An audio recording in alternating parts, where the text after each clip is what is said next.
LinkedIn is the social platform for MSPs, and it has one tool in particular that allows you to reach an extraordinary number of people with the least amount of work. Let me tell you what it is, how to set it up, and my pro tips after using it for more than 2 years. Hey, I'm Paul Green from the MSP Marketing Edge, the leading white label content marketing system that's trusted by more than 700 MSPs around the world. Check if your area is available now at mspmarketingedge.com. So we are talking about LinkedIn newsletters, and this is something which LinkedIn itself is very keen to push, and that means it gives it a huge amount of algorithmic attention. So here's the big picture overview. You load an article into LinkedIn, and when you publish it, not only is it put into the news feeds of your newsletter subscribers, but it's also emailed out to them. Now think about this. This is an amazing way to reach people and to increase the number of touch points that you have with them. And let's not forget that LinkedIn is owned by Microsoft, so the deliverability of their email, that's going to be off the chart compared to the deliverability of your emails. Now, I've been sending out a LinkedIn newsletter every Thursday for the past 2 years, and I've discovered it a great way to build an audience, engage with people, and ultimately drive new business. And actually, I know a few MSPs who are doing exactly the same thing. They consider it an essential part of their prospecting and their marketing. So with LinkedIn newsletters, there are 2 parts to it. And the first is getting it set up in the first place. Then the second is building it into a system so that you're sending out a LinkedIn newsletter on a regular basis. Now let's set some expectations from this. You are not going to win a new client just by sending out a LinkedIn newsletter. But the goal is to build multiple audiences of people and then build up a relationship with them so that at the exact moment that they are sick to death of their incumbent MSP and they're ready to switch to someone new, you and your MSP are very much top of mind for them. Now, this is actually incredibly hard to do in real life, and I believe that LinkedIn newsletters are a very powerful weapon to get it right. So the setup then, it's a lot easier today than it was 2 years ago. You can Google how to do it, and in fact, the hardest thing is figuring out where all the controls are in LinkedIn. There's no nice, easy section where this is the newsletter controls are. You have to kind of find them. There's a publishing menu as part of the articles view. But as I say, Google that, and Google will take you to it very easily. But LinkedIn newsletters, they're based around the articles that you write on LinkedIn. So it's not really a newsletter where you have lots of different pieces of content. It's simply that you write an article, and when you send that out, that becomes part of your LinkedIn newsletter. So if you go into your feed right now, you'll see up at the top where you start to post, where you just normally type to post. There's also a couple of buttons there. So there's I think it's like a green button that says media. We can add like an image. And then on the right, there's a red button which says start an article. And that's the one that you want to push. Now, of course, on this, I'm not going to be able to take you through it step by step here. It's just a bit too complicated for that. And as I said, you can just Google it anyway. But setting up your LinkedIn newsletter is relatively easy so long as you've done a bit of prep work.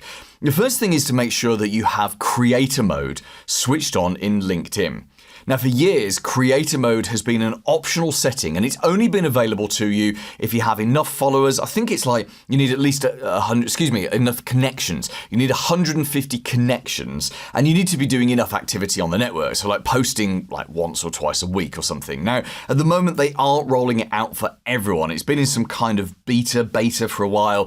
But again, you can just Google how to check whether or not you have creator mode. The chances are, if you're watching this a few months after the original broadcast or listening to it a few months after broadcast, you've probably got it switched on by default as they're just rolling that out for everyone. But if you don't, and in fact, if you don't have the ability to switch it on, then you just need to grow your followers a little bit, get more connections, and just do a bit more activity until it is available to you. But as I say, it's just going to be automatically switched on for everyone in the months and years ahead. So once you've got creator mode, next up you need to prepare a cool name for your LinkedIn newsletter. Probably not just your MSP's name, but something cool like, I don't know, Tech Tip Tuesdays. That would do it. And you need to have an image ready. It's like a logo for your newsletter. That needs to be 300 pixels by 300 pixels. You upload that as part of the process of setting it up. So best practice for your logo is either do some work in advance, go onto Fiverr or Upwork and get someone to design it for you. So if you did call it I don't know, Tech Tip Tuesdays, you'd have a logo which would say Tech Tip Tuesdays. Or if you just want to do it quickly and easily, go onto Canva, do a 300 by 300 pixel image and just pop your MSP's logo into that Canva image. Now, in terms of actually setting up the newsletter for the first time, it takes about 10 minutes. And the way it works is you load your first article. And during the loading of that first article, that's where you set out all the parameters of your LinkedIn newsletter. When you publish that article, all of your existing connections are asked if they want to subscribe to your newsletter. It's really important to understand that once you've switched on creator mode, you have 3 different audiences on LinkedIn. So when you just have a standard LinkedIn account, you just have connections.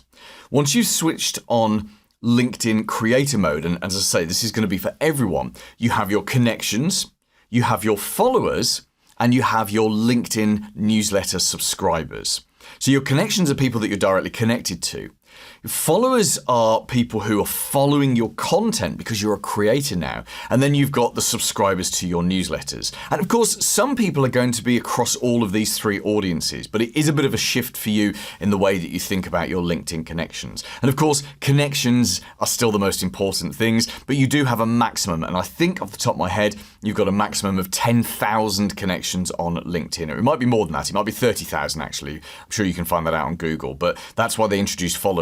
So really it was for people like Richard Branson and, people who have hundreds of thousands of people who read their content, but they're not necessarily their connections. So they can now, people like Richard Branson and Bill Gates can have millions of followers, but they're still limited to the same amount of connections as everyone else, which is, as I say, it's either 10,000, 30,000, whatever it is. But the need for you to sort of get set up, it's really important so that you're kind of prepared when you start your first newsletter, and also the first article that you send out, your first newsletter, needs to be spot on. It needs to be a really good subject because remember, it's going to contact all of your connections and ask them to decide whether or not they want to subscribe to your new newsletter. And they will subscribe or not subscribe based on the content of that first newsletter. Often the first thing you do in marketing, it's really important people will judge you by that. And, don't worry too much about it. It's not just about what happens the first time. Obviously, it's just as important what happens regularly from there. But it is good, if you can do the prep work, it's good to get that prep work done. And there are a couple of things that you then need to build. Once you've done that setup, you need to build into a regular marketing system. And the first is actually doing a newsletter every single week. I'll make this really easy for the members of my MSP Marketing Edge by giving them a LinkedIn newsletter that my team has written and they can use. And because we only work with one MSP per area, there's never any risk of clash.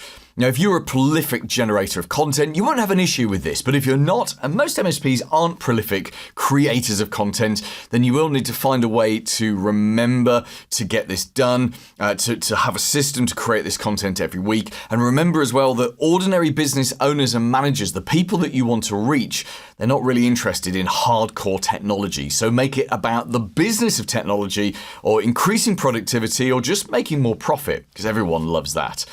Side note, by the way, if you are creating new content every week for your LinkedIn newsletter and it's fresh original content, then be sure to add that to your website as fresh blog content. There may be some SEO, some search engine optimization benefits of doing that. Either way, the humans visiting your website will see that you're active and you're adding original content. So you build a system where you're creating a newsletter every week and sending it out every week. And the other thing to systemize is actually adding new subscribers. LinkedIn will invite new connections to subscribe to your newsletter, but you can do the same manually yourself. So put the link on all of your other social profiles, put it on your website. You could even do a vanity link on a business card, for example. So you'd send them to yourwebsite.com/newsletter, but that's just like a redirection link, which redirects them to your LinkedIn newsletter link. And your LinkedIn newsletter is one of those things that will build up over time. So please do make a personal commitment to doing it for at least a year. I've done mine for over a year now. In fact, I just checked.